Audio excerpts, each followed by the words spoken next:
Alrighty, everyone. We're back. Another day, another week. You definitely had a bonus episode yesterday, but we're working out the kinks of this new segment.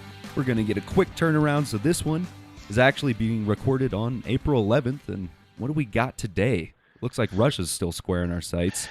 Oh, yeah, you know it. You know it in this wacky world, huh? Okay, so just dive right in. Um, we've got Russia has defaulted on its foreign debt, says S&P. This is a CNN article. Was that dated?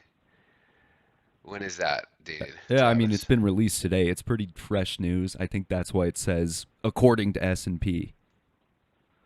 Yeah. So, It wanted to pay. Russia tried to pay in rubles, but pretty much the owners of the debt said, no, thank you. yeah, well, and this is Moscow prepares to go to court. They're going to go to court for this. Wow. So they have an active war going on. We're actually going to use the international court systems. I find this to be interesting, to say the least. I look for all of our listeners, and to somewhat this is an opinion, but I don't think Russia really cares about our rules. If they did, they wouldn't have started to do this. Clearly. Now, I think everybody gets all worked in the media about, oh, they did this and they did that and they're gonna have to pay and they're this and they're, you know what? First of all, they budgeted for that. And second of all, I don't think they really care that you say they defaulted.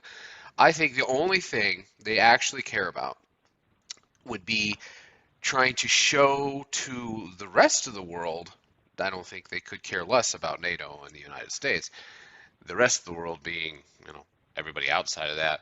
Um, hey, look, we'll honor our debts best as we can, but that means that we have to have the tools to do it. Right Mm-hmm. now, their currency is being, you know, their whole system is being sanctioned in a manner in that the way they're getting paid doesn't allow them access those payments to go turn around and make their debt payment. It'd be like you getting, your income from your job, right? It shows up in your bank account, and your money's sitting in your bank account to pay your mortgage, Mm-hmm. but the bank has a freeze on your account. And now it's been a couple of months, and you can't be making your mortgage payment. The money's sitting there, but you can't. It has to sit there. You can't do anything with it.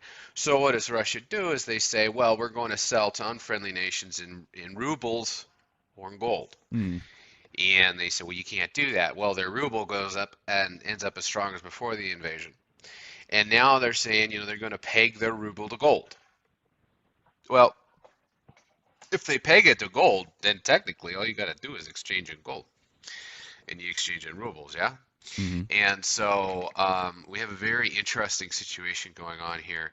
Um, I find this to be really, when it comes down to the nuts and bolts of it, and a lot of people talk about this a lot, is their energy still flowing? And the answer is yes. On an article today from, um, oh, mind you, the article for Russia pegs the dollar or the ruble to gold, bullionexchanges.com. That article was also from today, yes, Mm-hmm. April 11th. April 8th, because this is, I'm not going to say it's new news, but it's shaking up the Friday markets the 8th, because, yeah. well, Okay. they also fixed it to a price of $52 a gram, which is $10 less than, the $62 a gram that we see with the US dollar versus the ruble. So it's created a little bit of a. Yeah, they're trying to create some upside momentum into the ruble is what it sounds like to me. Exactly. It gives the reason for people to use this currency. I mean, it's only so long until Russia So, starts delivering, right? If the yeah, ruble's strong enough and people have debt. yeah.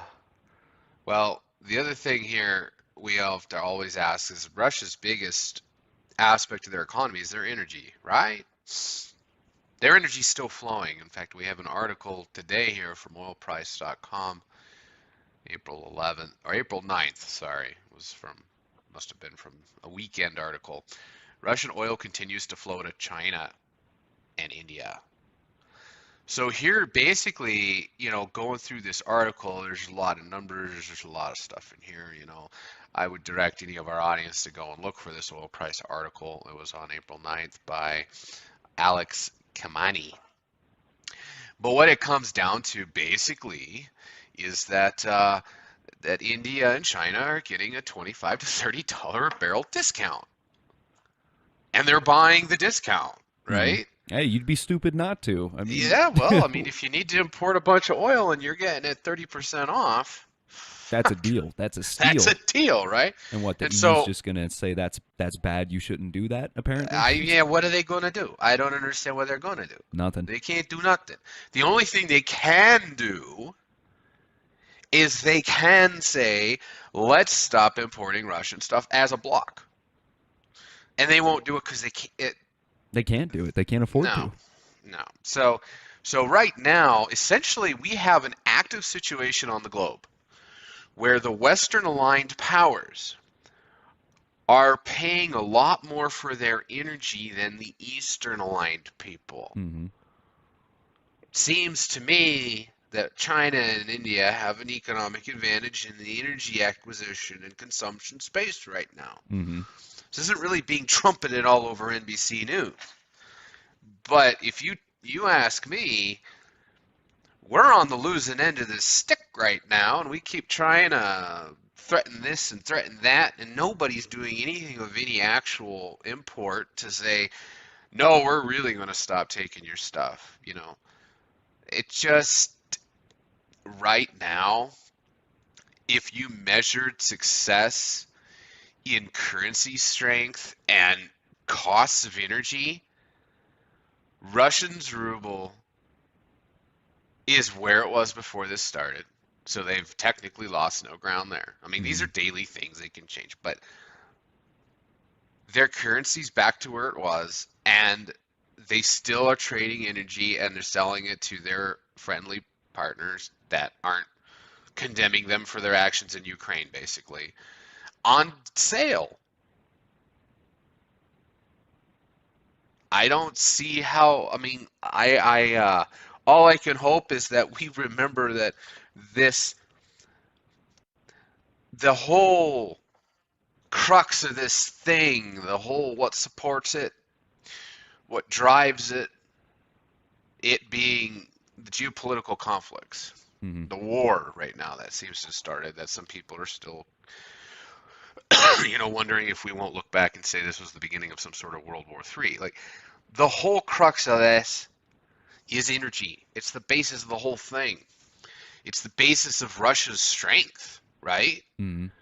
It's the basis of their ability to still have trading partners of magnitude like China.